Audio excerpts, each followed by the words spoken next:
Millionaire CEO bought a single mother at auction for a child, but her secret shocked him.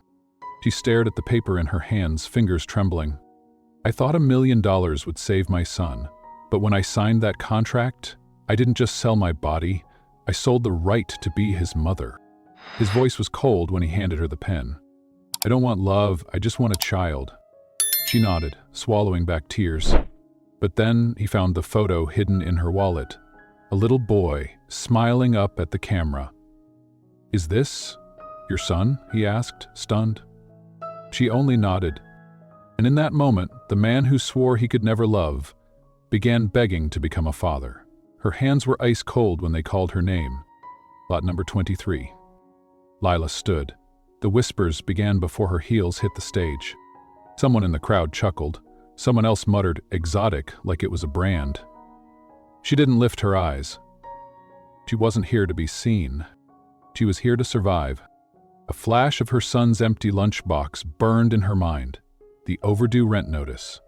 The hunger in his voice when he said, "It's okay, Mommy. I'm not that hungry today."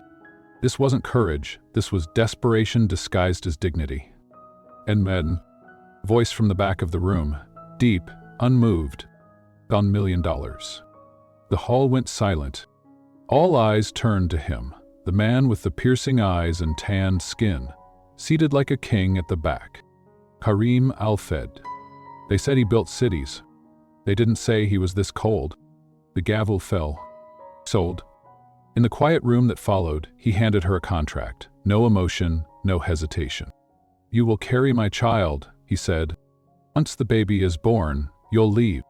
She read the lines, her stomach turned. "You want me to give birth and walk away?" He didn't blink. "I need an heir. You need money. This is the solution." She almost stood, almost ran, but her son's face stopped her. She signed. But as the ink dried, something inside her began to crack. That night, alone in a mansion too quiet for dreams, she whispered to herself, "You're doing this for him. You have no other choice." But a part of her already knew. No amount of money would make this feel any less like dying. The mansion with no soul. The gates opened like jaws. Lila sat stiffly in the back of the limousine, hands curled in her lap. She had never seen anything like it. Towering palms, marble lions, water fountains that sparkled under the morning sun. A fairy tale, if fairy tales came with contracts and conditions. Karim stood at the entrance, hands behind his back, eyes unreadable. "This is your home now," he said, without warmth. "But a home has memories. A home has laughter in the walls. This was a palace. And yet it felt like a mausoleum." A woman greeted her inside, mid-40s. Kind eyes. "I'm Amira. If you need anything, I'll be nearby," she said gently, guiding Lila upstairs. The room was beautiful. Gold accents, a bed that could swallow her whole. Designer clothes neatly arranged by size. Makeup kits still in packaging. It felt like a life stolen from someone else. It didn't feel like hers. That night, Lila stood on the balcony, the wind brushing her hair like a memory. The city lights blinked in the distance, far from her world. Her hand gripped her phone. She tapped the only number she trusted. "Mommy," a sleepy voice answered. "Did you find work?" Lila's throat tightened.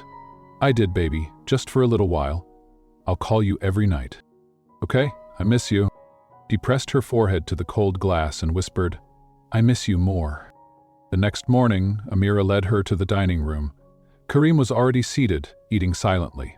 No good morning, no glance. He gestured to the seat beside him. She sat. He pushed a folder toward her. "The doctor will see you today." "For?" she asked, though she already knew.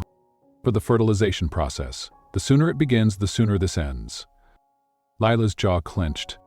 "It's just business to you, isn't it?" Karim looked at her for the first time, his gaze sharp. "It always has been." Later, she wandered the halls.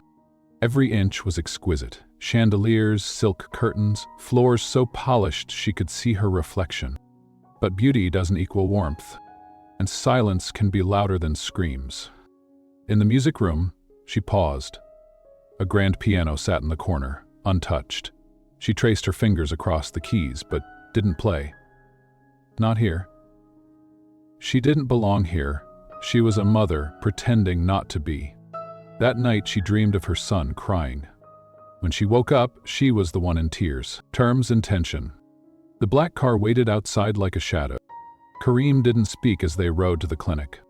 He sat beside her, hands folded, gaze locked on the window. Not once did he look her way. The silence was suffocating, not angry, not cold, just empty. Like she didn't exist unless she was doing something for him. The clinic was blindingly white, spotless, cold. Dr. Ibrahim greeted them with practiced warmth. Lila smiled faintly, her hands trembling as she signed another set of papers, medical consent forms lined in gold trim. She lay back, lights above, gloves snapping, machines humming. No one asked if she was ready. No one cared that her heart was racing. It was just protocol, just science, just a body, not a woman. Back at the mansion, Kareem didn't ask how she felt. He simply nodded and said, "The process has begun." She looked at him then, really looked, at the tight jaw, the exhausted eyes he tried to hide, and something in her snapped. "Do you even care what this is doing to me?" she whispered. He didn't flinch. "You knew what this was." His voice broke. "I thought I did, but now, I'm not sure." That night, she walked the halls barefoot, needing air, needing something real. She passed a door slightly ajar. Soft notes floated out, low and tentative. "Piano." She peeked in. Kareem sat at the keys, shoulders hunched, fingers moving gently over a song that sounded like sorrow, a melody of a memory. She didn't mean to speak. "You play." He turned sharply, startled. Silence fell between them. He stood. "My mother taught me," he said, almost apologetically. Then he left, without another word. But Lila stayed. She sat on the bench after he'd gone and touched the same keys. The same silence answered. Chapter 3. Motherless Men. The sun hadn't risen yet, but Lila was already dressed. She needed the quiet hours, when the world was still half asleep and her heart could breathe.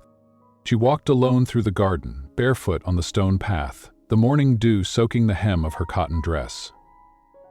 The silence here wasn't peaceful. It echoed, like a museum with no visitors. Birds chirped, distant and unsure, as if even they questioned their place among the marble and gold. She reached the courtyard and found a gardener crouched near a delicate, strange-looking plant. Not a staff member, not Amira. It was Kareem. He wore no suit today, just a plain, black, long-sleeved shirt and dark slacks, sleeves rolled up to his elbows, hands dirty from pruning. She hesitated, then stepped closer. He glanced up, but didn't speak. His hands continued trimming the thin, pale branches of the plant. "You garden?" she asked softly. "It clears my mind." Lila crouched beside him, unsure of the rules in this house, but too tired to care. "I've never seen this plant before." He paused. "It's called al-Shaharat al-Samida, the silent tree." She tilted her head. "It looks fragile?" "It is," he replied, brushing a leaf between his fingers. "But it survives in places where nothing else grows." He didn't look at her when he added, almost too quietly, "It was my mother's." Something shifted in the air. She glanced at him, surprised. She used to say it reminded her of me. Rooted in stone, growing anyway. Lila said nothing. Not out of awkwardness, but reverence. She recognized the rare moment he didn't mean to give away. "She died when I was 8, he said. One morning she was here, humming while she watered this. That night she was gone." Lila stared at the plant. It had survived all this time. Alone, silent, like him.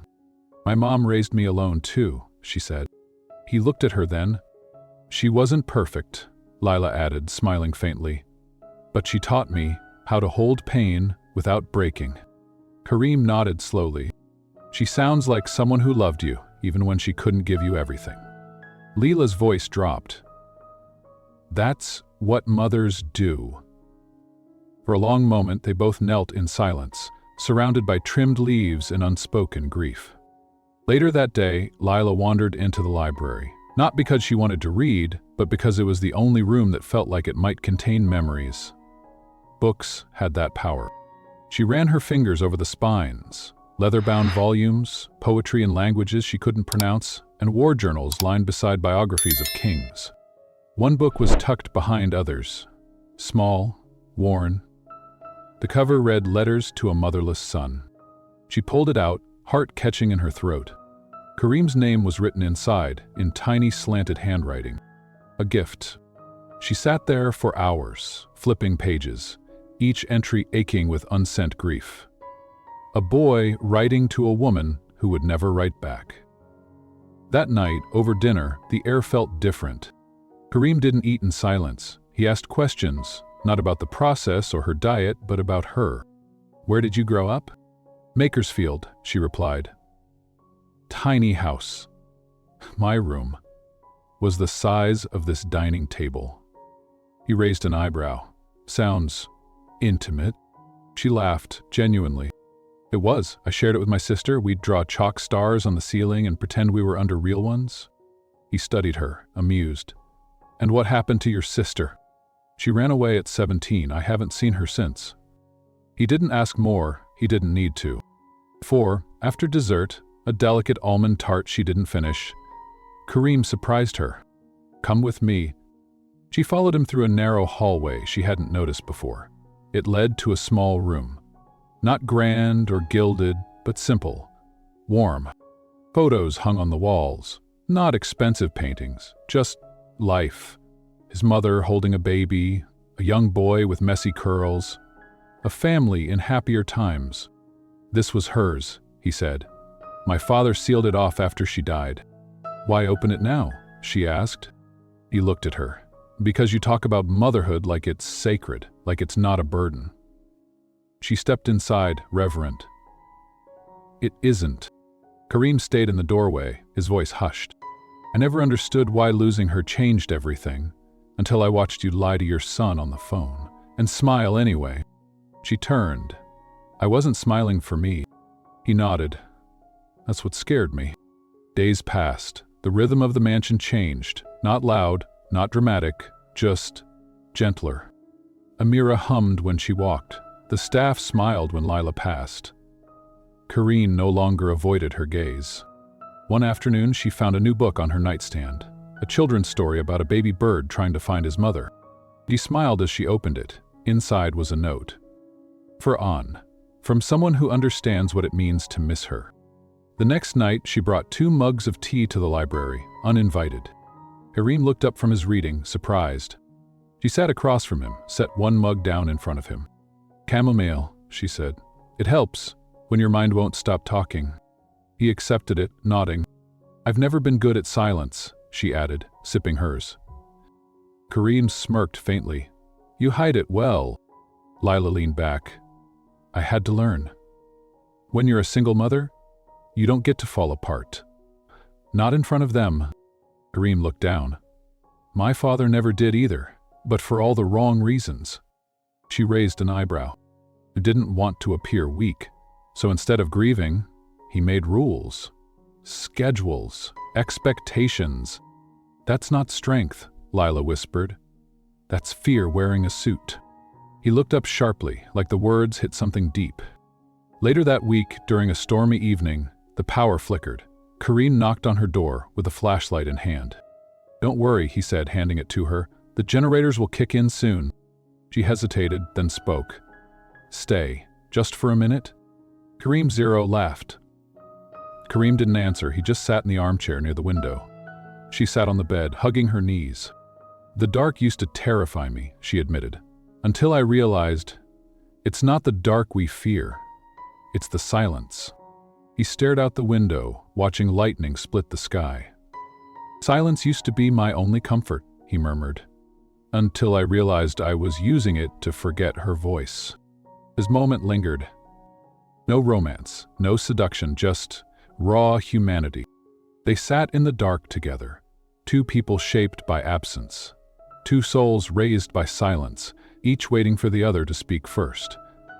But for once, no one needed to. The photograph. Lila had hidden it well.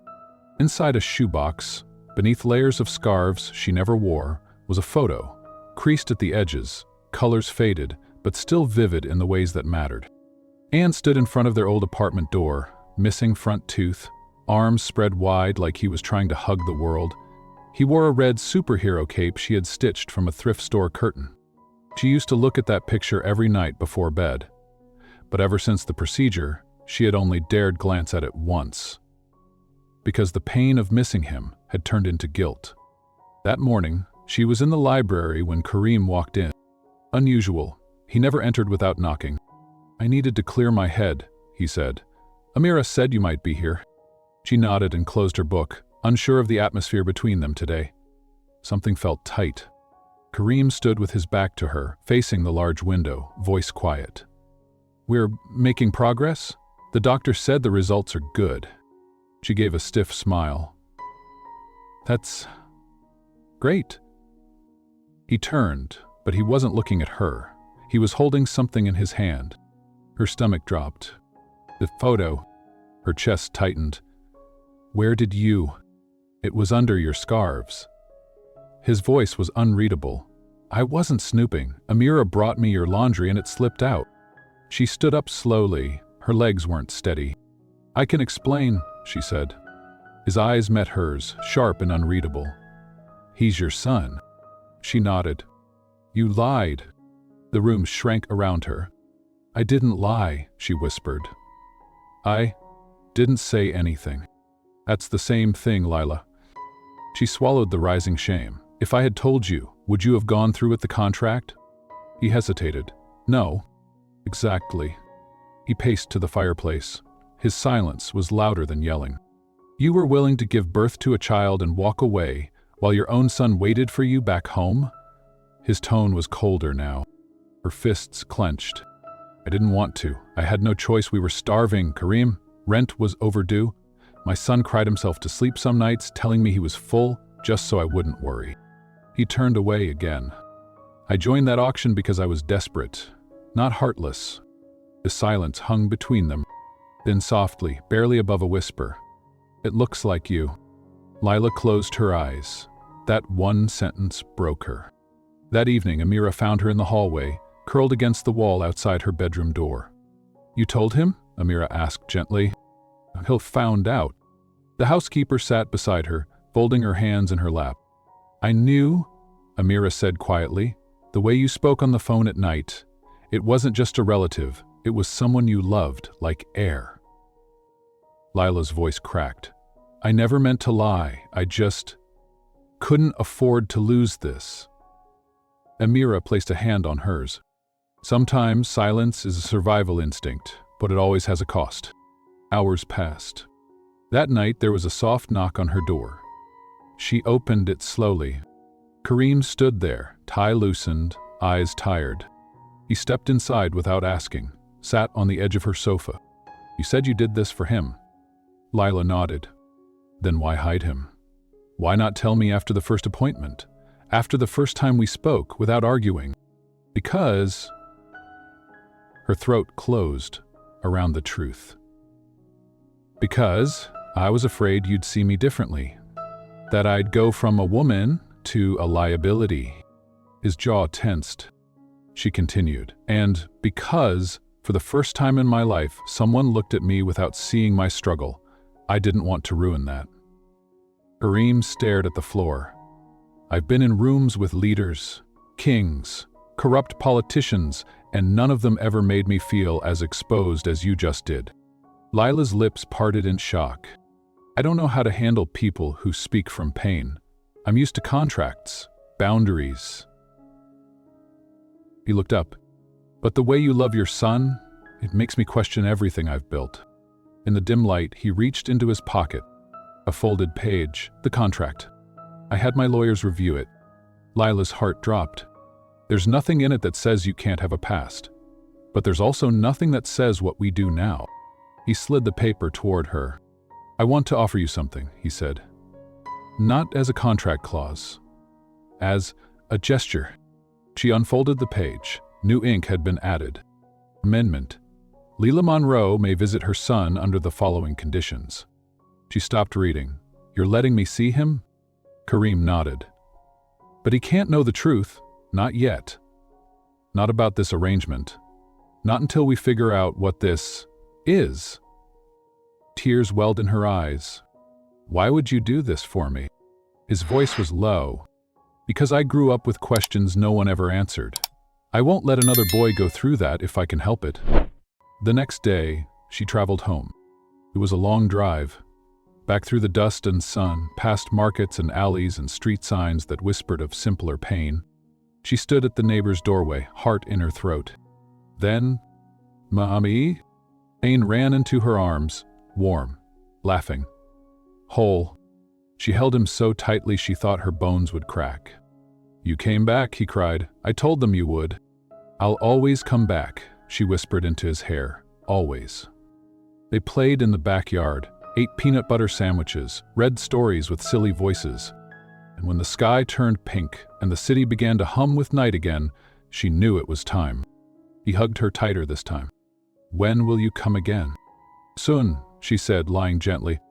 As she walked away, she didn't look back. Because if she did, she might never leave again. Back at the mansion, Kareem waited in the lounge. How is he? She sat across from him, exhausted but glowing. He's everything good in this world?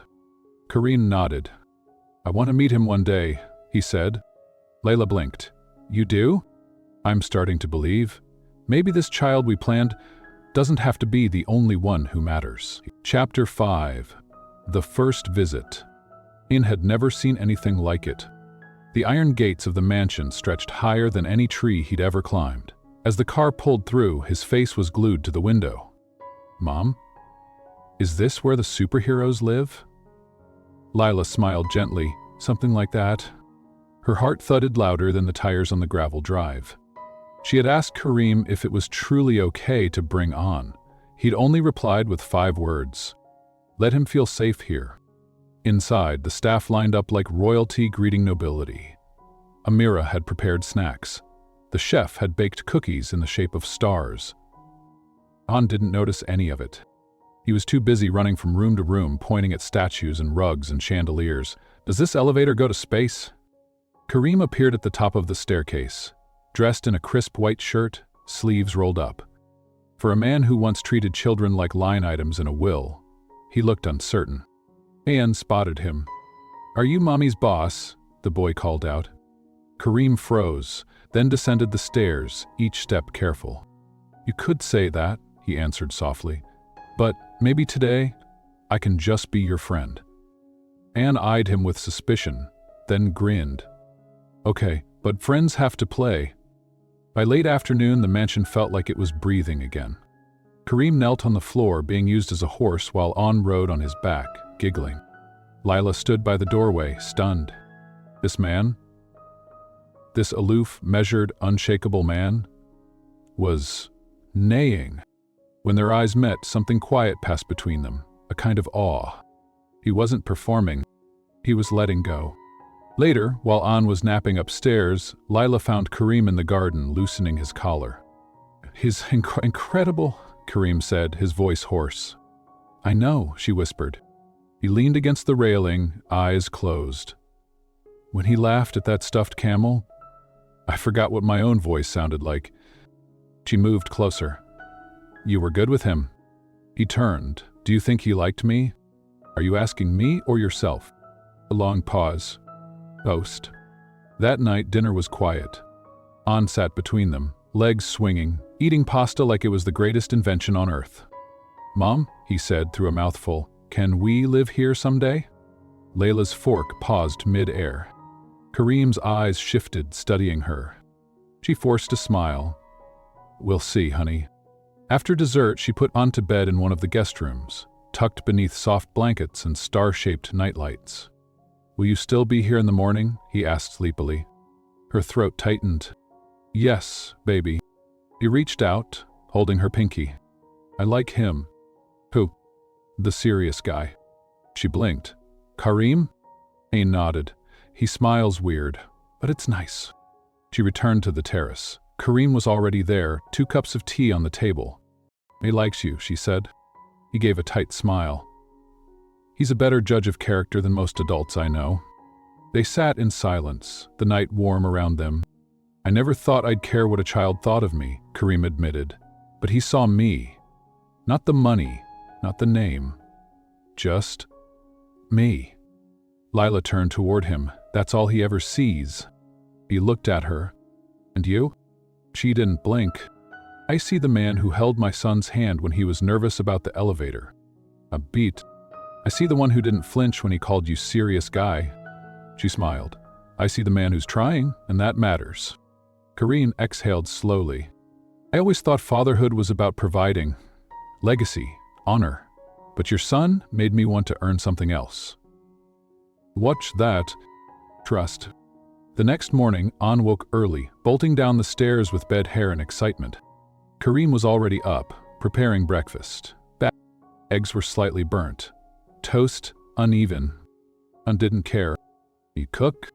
Kareem handed him a crooked slice. Don't get used to it. Anne beamed. Lila leaned against the wall, arms folded, watching her son teach the billionaire how to properly crack an egg. Later that day, as the car waited to take them back home, Kareem knelt beside An and handed him a small box. Inside was a compass, real brass, elegant. This is so you always find your way, Kareem said softly. Even when the world feels too big. Anne's eyes lit up. Thanks, serious guy. Kareem smiled. Not weird this time, just real. As they drove away, Lila looked back once and saw Kareem standing alone at the top of the stairs, his hand raised in a wave. He didn't move until the car disappeared. Chapter 6. When the Walls Fall. It was a quiet evening. Not the usual kind, hollow and sterile like most nights in the mansion. But this one felt gentle, full. Lila sat at the grand piano in the music room, fingers gliding across the keys, playing nothing from memory, just fragments of feeling, stitched into sound. Kareem leaned against the doorway, arms folded, watching her. He didn't speak. She didn't stop. The melody fell somewhere between joy and ache, like a confession with no words. When the last note faded, he walked in slowly. Where did you learn to play like that? She smiled softly. My mom taught me. We couldn't afford lessons, but we had a second-hand keyboard and a lot of heartbreak. Turns out, that's all you need. He sat beside her on the bench. I used to play, he said, almost embarrassed. After my mother died, I stopped. She didn't ask why. She already knew. He turned to her, his voice lower. I've been thinking about what this place used to be before you. She raised an eyebrow. Cold, controlled, he corrected. Predictable, safe. He looked down, but never alive. They sat like that. Two people who never meant to collide, breathing in a silence that finally felt like peace. Kareem's hand rested on the piano, his fingers brushing hers, not by accident. She didn't pull away. Neither did he. The following days blurred into something close to comfort. They began sharing meals at the same table. He no longer called her Ms. Monroe. She no longer tiptoed around him like an employee. They became something unspoken. Not lovers, not strangers, something in between. One morning, Lila came downstairs to find a painting in progress on the east wall of the hallway. Her mural, soft desert tones with a little boy and a tree at the center. She froze. Kareem walked up behind her. It's a gift. For him. For An. Her throat tightened. You're painting the silent tree, she whispered. He nodded, and giving it roots.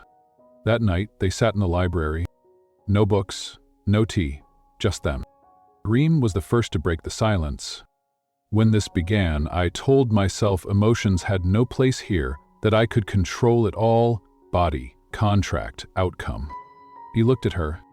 But then I watched you laugh in the garden. I saw your son trust me without knowing who I was, and I realized control is a prison. Lila's voice barely held. So what now?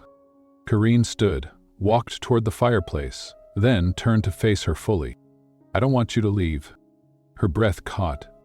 He stepped closer. Not after the baby, not after the term ends. I want to change the contract, tear it up, if you're willing. Lila stood too, heart pounding. And if I say yes, what would we be? Kareem's voice trembled for the first time. Real. She didn't answer with words. She stepped forward, laid her palm on his chest, felt the ache beneath, and rested her forehead against his. They stayed that way. No kiss, no promise, just hearts remembering how to be touched without breaking. Chapter 7. Torn Contracts. Kareem stood at the head of the long dining table, but this time he wasn't hosting a business meeting. There were no laptops, no graphs, no suit jacket on his shoulders. Just a folder in his hand, the original contract, the one that started it all. Lila sat across from him, hands folded, unsure if she was trembling from nerves or hope. "I asked my lawyers to rewrite it," Kareem said, "but then I realized that defeats the point." He opened the folder, pulled out the paper, and held it over the flame of the candle between them. The edges curled, blackened, crumbled. By the time the fire reached the middle, he let it go. Ash fell like a promise. Silence lingered. "You just burned the only protection you had," Lila whispered. "No," Kareem replied. "I just let go of the lie that this was only about business." Her breath hitched. He walked around the table, sat beside her. "I don't want our child to grow up in a house that started with a transaction." He turned to her fully. "I want it to begin with choice." That night, Lila sat on her balcony, staring at the stars. She hadn't made many choices in life. Most were forced. Some were sacrifices. A few were pure survival. But Kareem had just offered her something different. A life not purchased, not obligated, but chosen. And she didn't know how to breathe through that kind of kindness. The next morning, Kareem found her in the nursery. He didn't say a word, just stood at the doorway, watching as she folded baby clothes into drawers lined with soft blue fabric. "You're nesting," he said gently. "I'm preparing," she replied, "for the storm, for the calm, for whatever comes." He stepped inside. "Do you regret it?" She turned to him, eyes clear. "Not anymore." A week later, Amira brought in a tray with mint tea and an envelope. "This arrived for you, sir, from your uncle." Kareem's expression darkened. He read the letter in silence, then folded it and placed it down. "They're challenging the inheritance." Lila's face paled. "What does that mean?" "It means," he exhaled, "the board wants proof that this child is legitimate, that this isn't some manipulation. They think I'm using you.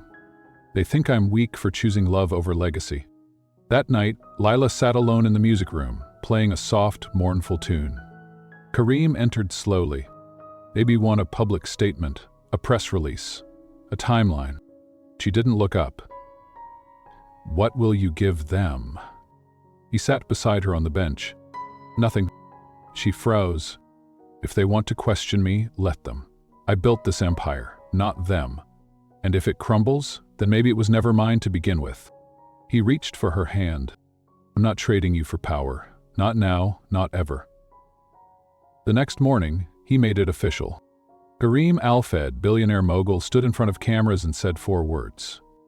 "She is my future. What the blood demembers." The baby came early. Not dangerously early, but enough to shatter the illusion that they had more time to prepare. Lila was in the nursery when the first sharp pain cut through her belly. She gripped the edge of the crib and gasped. Sweat pooled at her lower back despite the air conditioning. Amira was by her side in seconds. "We're going now." Kareem didn't wait. The car was running before the doctor had even been called. In the back seat, Kareem held her hand. "Breathe, Lila," he said, his voice breaking. "We're almost there." She tried to smile. "You're more nervous than I am."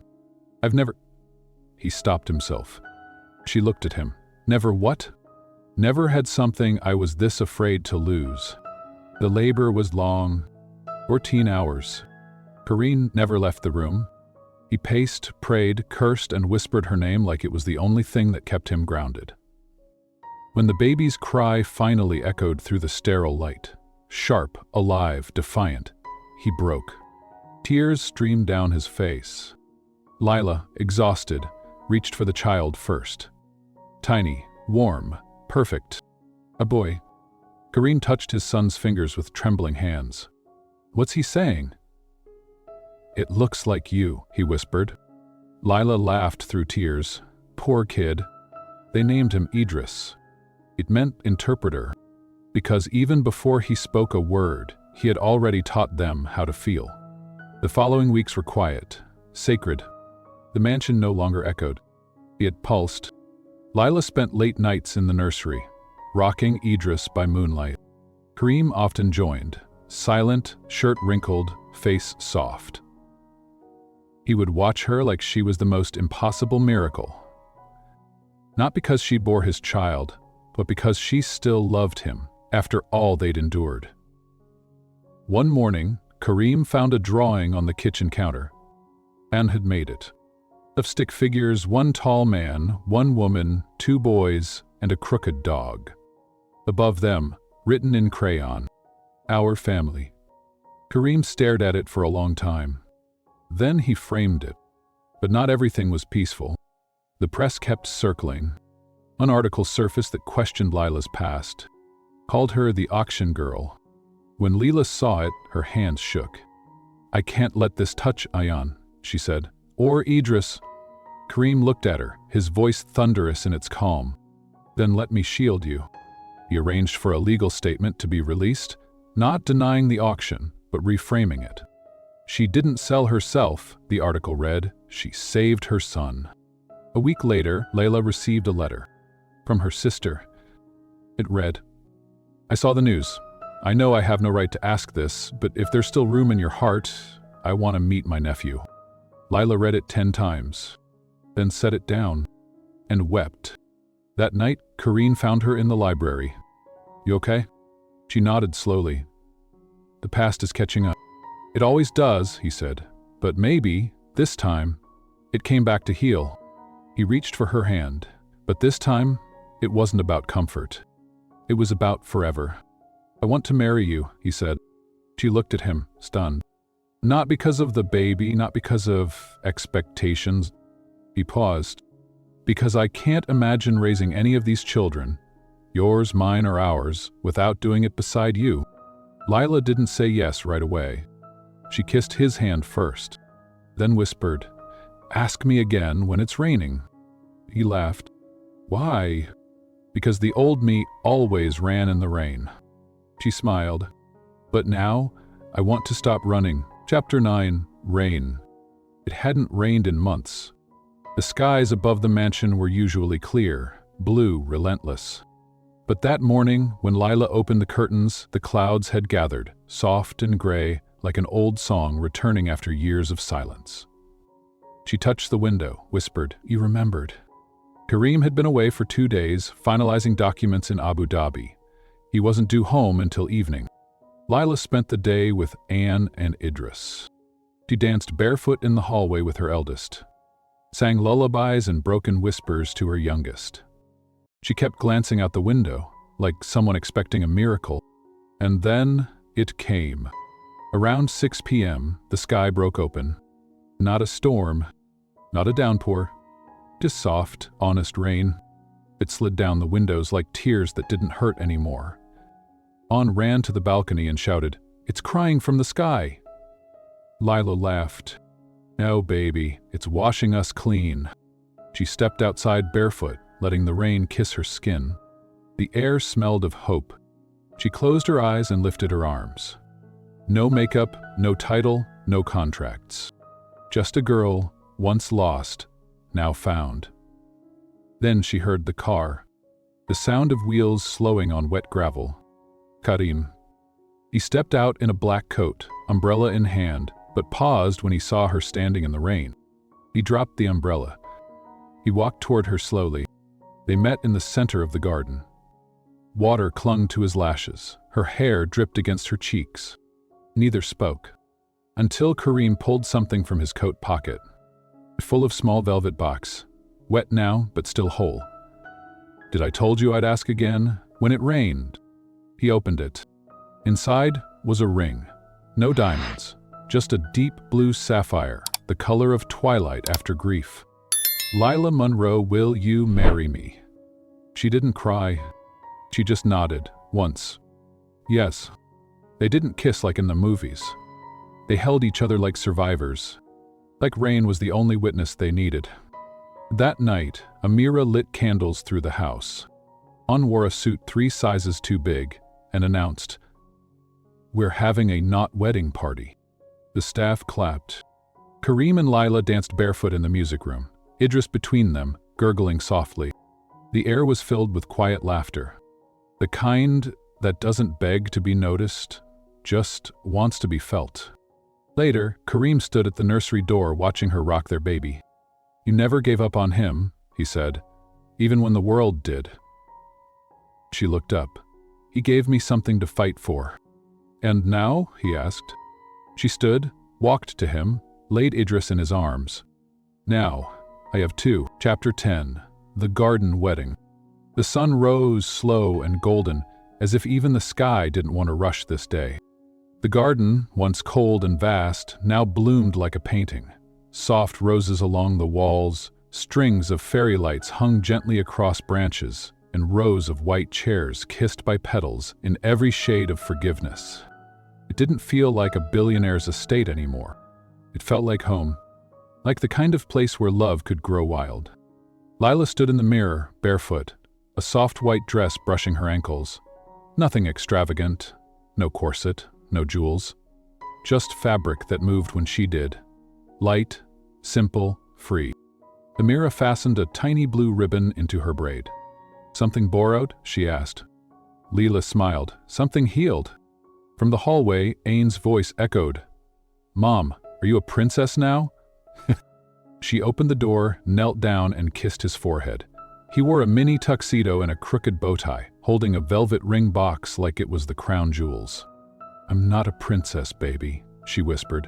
"Just someone who finally gets to stay." Kareem stood in the garden wearing a dark suit, no tie, his cuffs rolled up, like the man he used to be had finally taken off his armor. Idris was in his arms, tiny and drowsy, bundled in soft white linen. Ain stood beside him, serious as a soldier. "Are you nervous?" Kareem asked him. An nodded. "What if I drop the rings?" "Then we pick them up and keep going," and stared up at him. "That's what love means, right?" Kareem paused, then said, "Yes, that's exactly what it means." Guests arrived in silence. Not dignitaries or tycoons. Just people who mattered. Staff, neighbors, the pediatric nurse who stayed late during Idris's first fever, the grocer who helped Leela when her card once declined, a child from the orphanage who once said, "He smiled at me like a dad would." No reporters, no investors, no noise. Only hearts. The music began. A soft piano, played by Kareem himself, not perfectly, but with trembling notes that knew how to break and still find their way home. Then Lila walked down the aisle. No veil, no bouquet. Just An on one side, holding her hand, and Amira on the other, wiping away tears. Kareem looked up and forgot how to breathe. This was not the woman he had bought once upon a time. This was the woman who walked into his prison of wealth and opened every locked door. When they met in the center of the garden, the world grew still. The officiant didn't begin with tradition. He looked at them both, then said, "You began in darkness, not because you were broken, but because the world hadn't made space for your kind of love yet." A silence.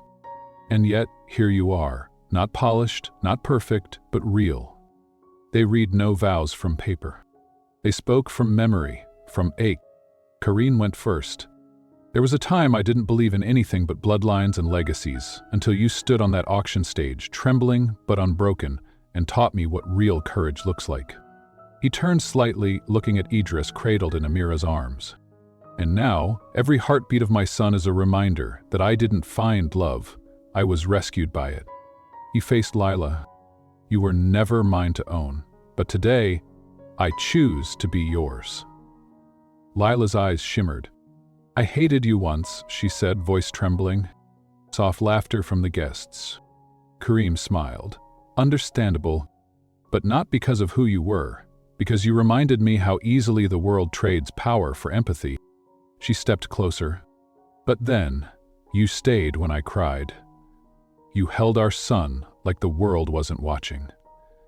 You let go of empires for a single chance to matter to a boy who thought elevators went to space." She took his hand. So today, I don't promise perfection. I promise presence.